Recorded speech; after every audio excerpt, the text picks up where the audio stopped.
Well, the home side's extremely classy centre-half Marquinhos sums it up better than I ever could.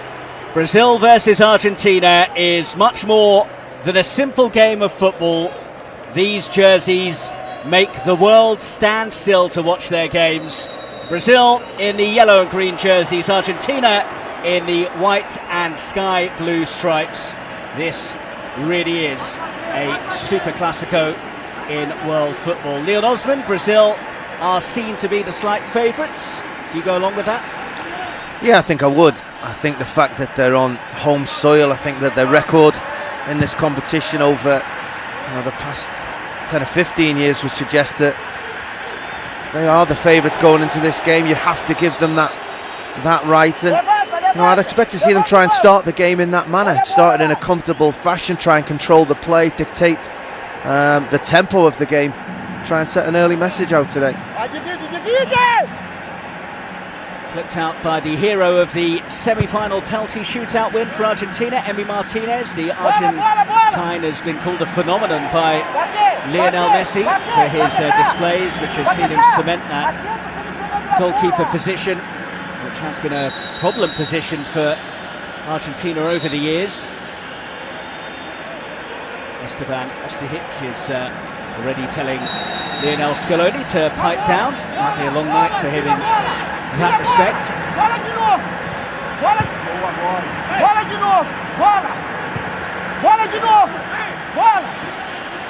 Collected by Lucas Paqueta, the man who has scored in both of the knockout stage victories for Brazil, both by a 1-0 against Chile and then Peru. Yeah, he's very good in both of those games, Lucas Paqueta. Match winner in both, but his all-round game was particularly impressive.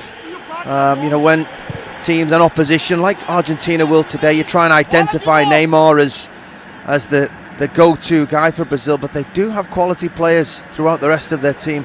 Lucas Paqueta in particular has been one of them.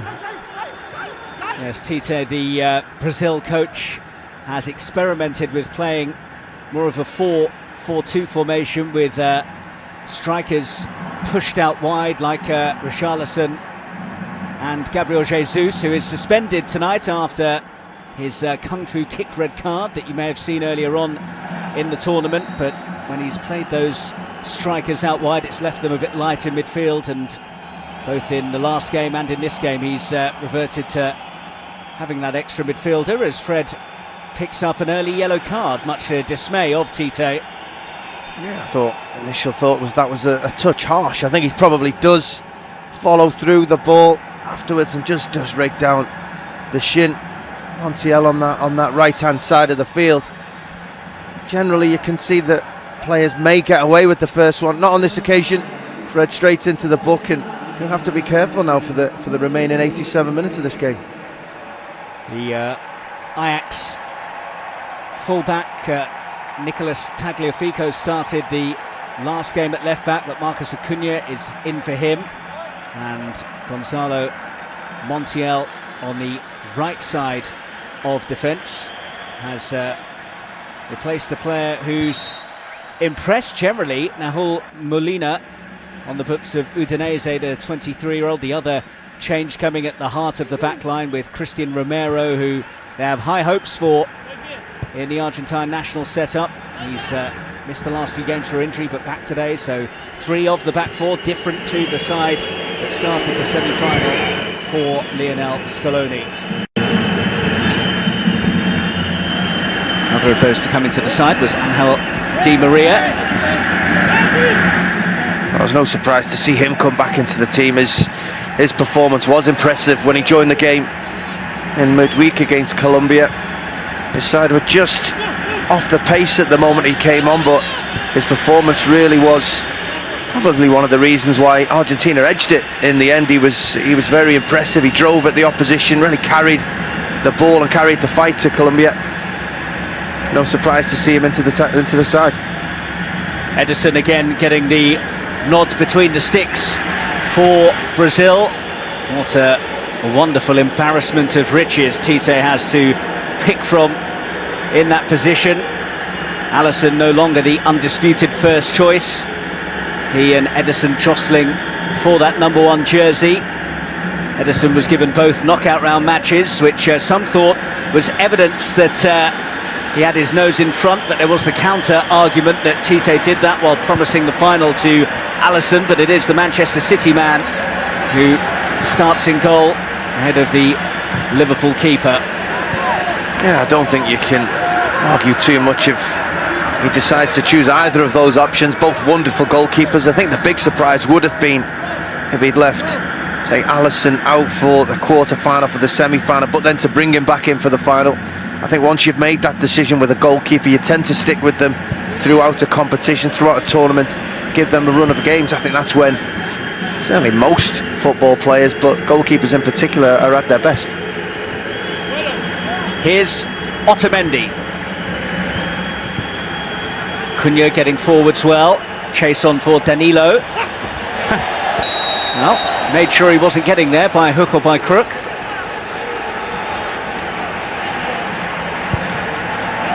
That's good enough defending by Danilo. Just stepped his body across the Cunha, but it was a positive run by the Argentinian left back. Really tried to drive, commit the defender. Danilo, who generally is the more disciplined of the two fullbacks for Brazil, tends to play a conservative role on the right side of that defence, while Renan Lodi will be the player who will gallivant further forwards and normally allows this man Neymar to tuck inside from the left and pose more of a threat in a roaming role. Yeah, he does. As you said, Danilo is more of an old-fashioned fullback, plays from this position here. When he does get forward, they tend to be underlapping runs into positions where he can actually get shot on goal. Nicely done by Lautaro Martinez, who was looking to utilise the pace of Di Maria. Pace is perhaps an area that Argentina will look to exploit. Thiago Silva looked a little bit slow in the semi-final success against Peru at times. Well, Argentina won the free kick. Certainly a foul, a crunching tackle. I think it was by Casemiro in the middle of the park as Fred just got caught in possession. Fred thought about making the foul himself, but already being on a yellow card.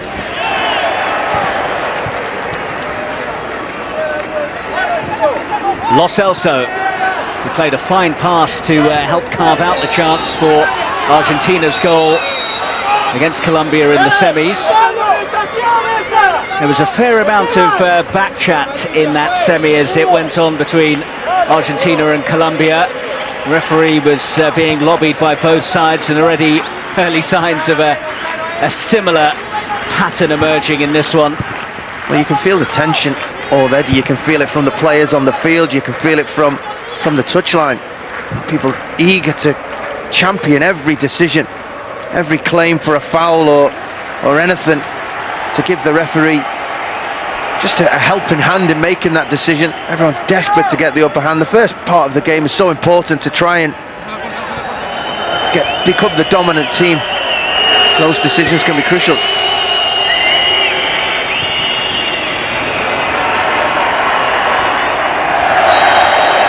Richarlison with the foul on Paredes.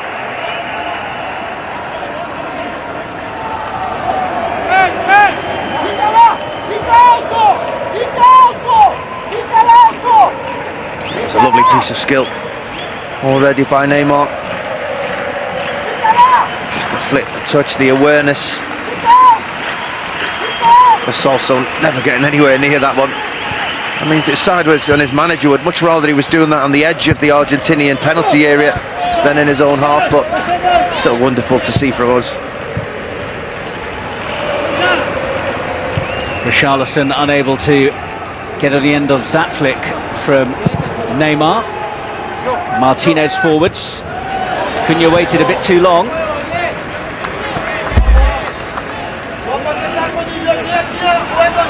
The last competitive meeting between the sides came in the semis of the Copa 2 years ago. Brazil winning 2-0 in Belo Horizonte with goals from Gabriel Jesus and Roberto Firmino. That was also Argentina's last defeat. It's an impressive 19 games unbeaten for Lionel Scaloni's side since then. Yeah, they're looking more like a unit these days, Argentina. There's been criticism in the past of having wonderful individuals but not being able to come together as a team when the major competitions come around, but Scaloni seems to have found the answer for that. Messi seems to be well emerged in the team at the moment. The team are playing well, they're fighting for every single game. They're not happy just to win 3 and lose 1, and they're looking a much better outfit. Acuna on the move.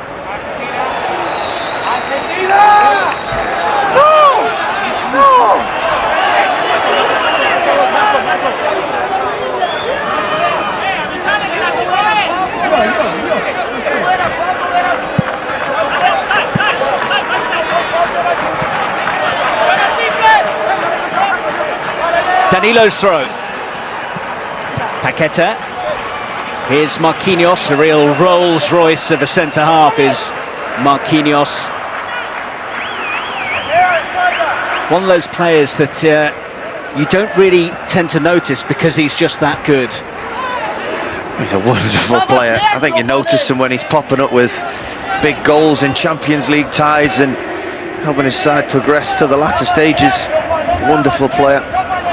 Neymar down the line, and Lodi went down to ground and has given away the free kick. Oh, the referee was certainly right on the spot. Went to ground early.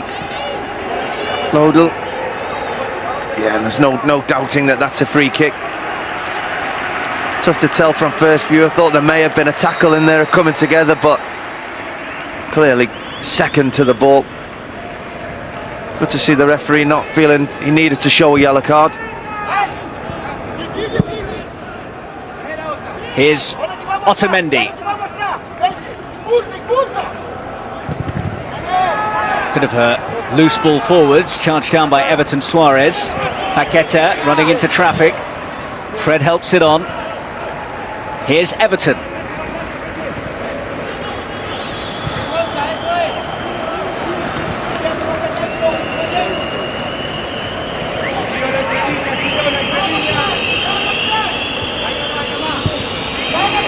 Well, both teams are showing each other a bit of respect at the moment with their team selections and the start of the game.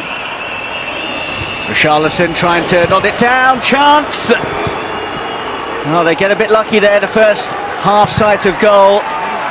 Protests about a potential free kick in there go on, but play also goes on. Well, it's great to see. Just mentioning that the respect teams are showing each other by thickening up the middle of the pitch. Paqueta poking it on and then was bundled over, so it will be a free kick. Well, you can see what Neymar's point is there. He's saying if that's the damage, where was the free kick? I think that's from the effort, from the knockdown. When he had a shot at goal, you see the sock ripped as well from Lucas Paqueta on for that challenge he's just taken to win the free kick. That was raked down his shin. Good use of the shin pad there. Certainly would have caused a bit of damage on that shin bone. But it's good to see from Brazil. Yes, Argentina thickened up the middle of the pitch, yet happy to go long and play direct. There's nothing wrong with being direct with quality, as they just showed there. Richarlison with the knockdown, Neymar unlucky with the effort.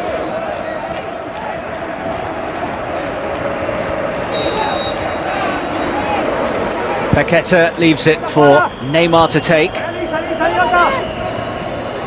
Thiago Silva.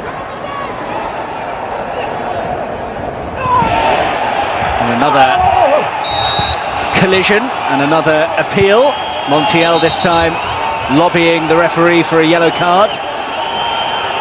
I'm not quite sure which free kick he ended up giving. Everybody seemed to be claiming for something.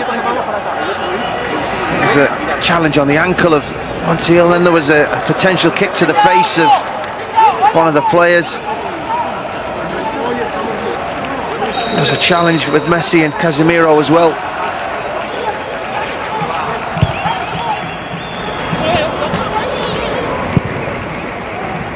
Oh, heavy touch, and he got a bit lucky there, Christian Romero. He got very fortunate there. Ramiro, just the pace at which Richarlison closed him down. Now Messi, and danger. Rodrigo de Paul. Messi to Di Maria, held up by Renan Lodi. Richarlison across to help out, and Di Maria lost his way. Richarlison's lost his too. Here's de Paul. Paredes. Montiel. Here's Messi. Di Maria, Messi, they've worked that well. First real time we've seen that little circuit of quick, sharp midfield passing from Argentina that they like to try and employ. And both of these star men are on the turf. Yeah, they are. I think Neymar will be back to his feet quite quickly. I think it was certainly a foul on the Brazilian number 10 as he just tried to knock it past. Yeah, I don't think there's maybe too much trouble with him continuing the game.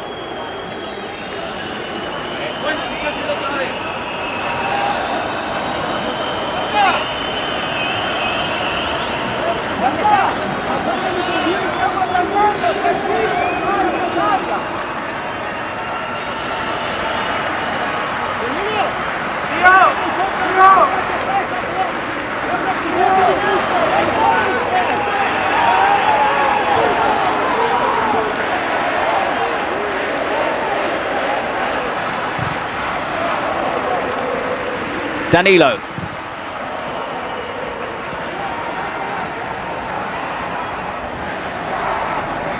I think Everton was expecting it to go out and it didn't. Brazil have it.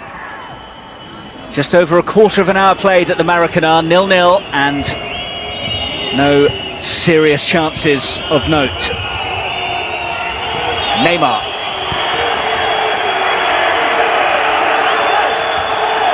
Now there's only 7,000 or so inside the Maracanã, 10% of the capacity, but does make a difference. Oh, it's great to hear the noise. He said Argentina had the ball and the Brazil penalty here, and it's great to just hear the booing. On this occasion, I think Montiel just buys that free kick. Neymar just loses possession, gets a touch tight. Paqueta through the back of Lo Celso. Both of the have never lost. That's a good pass. Di Maria could be in. What a chance! And what a finish as well! Argentina lead thanks to a moment of magic from Angel Di Maria.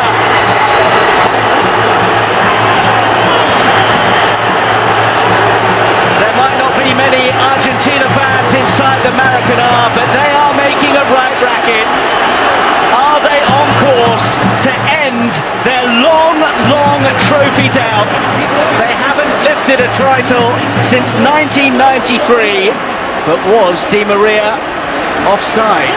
Well, it's touch and go. It comes from a mistake from Renan Lodi. Has to stop that at source, has to deny the ball going through to Di Maria in that position. But once it does, he's got wonderful composure. Just takes his time, great touch with the outside of that left foot, such control of the situation as Ederson comes out just to try and get closer to him, make it difficult. He just leaves them with the easiest of lobs over the top, and with the quality that that man has in his left foot, you're not going to see him miss. What a wonderful finish.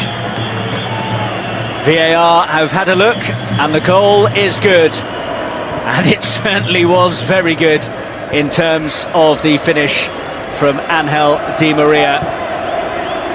But for all of the, we watch these two sides and expect them to pass through the middle. Wonderful play. Brazil 2 half chances with direct passes, and that again, it's a long pass. It's a 60-yard pass trying to get Di Maria in behind Renan Lodi. Suddenly that's where all the spaces are. Yes, it's a mistake, there's no getting away from that. There's a direct pass, a good run, and a wonderful finish.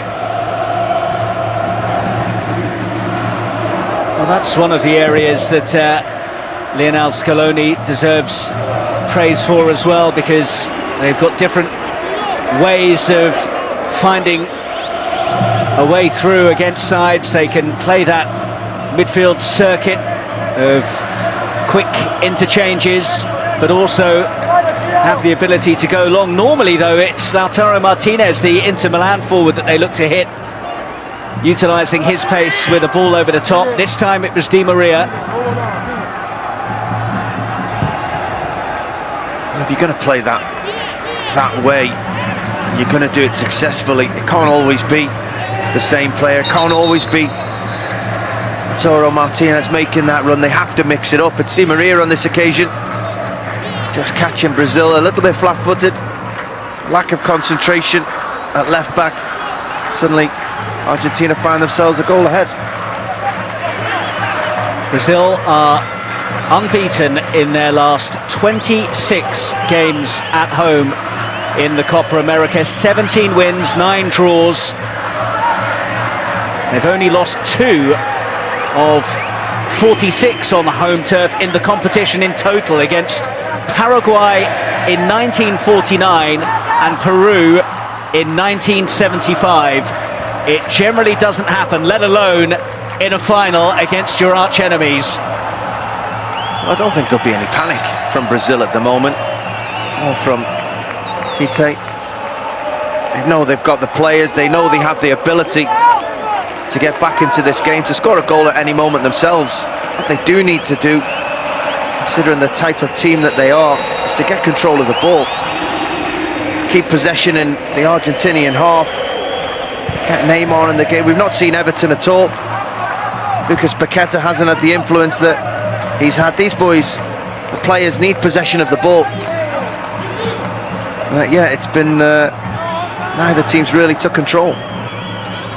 Neymar, Casemiro back to Fred, Paqueta, and Casemiro's hit is catching practice for Emi Martinez.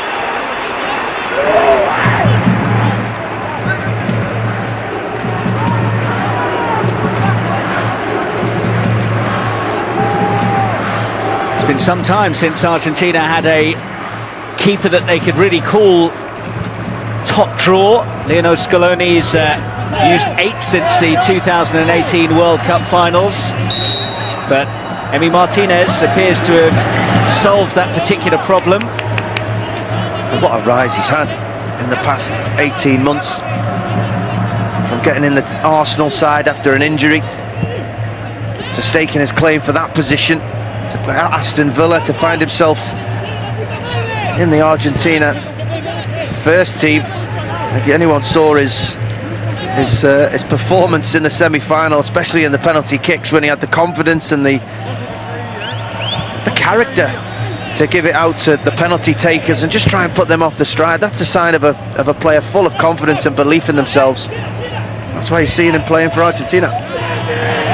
It's almost like an Ashes test match, that penalty shootout, the amount of sledging that Emi Martinez was dishing out, but it seemed to do the job as he made 3 saves in that shootout, and Lionel Messi called him phenomenal after the game.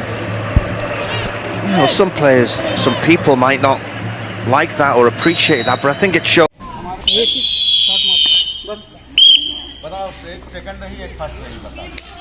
और इसी के साथ team green ने 3-2 से इस मुकाबले पर जीत लिया है। टीम ग्रीन को बहुत बहुत बधाई। और विजयी टीम ग्रीन और टीम रेड, दोनों टीमों का कैप्टन। Very good. मैच और होगा इसके बाद, चलो करो मैच और क्या, चलो वेरी गुड, शाबाश शाबाश शाबाश, चलो बस सब लोग मिलाओ, सब लोग मिलाओ, अच्छा खेला, बहुत अच्छा, चलो वो फर्स्ट आया, वो सेकंड, फर्स्ट सेकंड, मिलाओ, चलो गुड, चलो चलो फर्स्ट आप बोलो।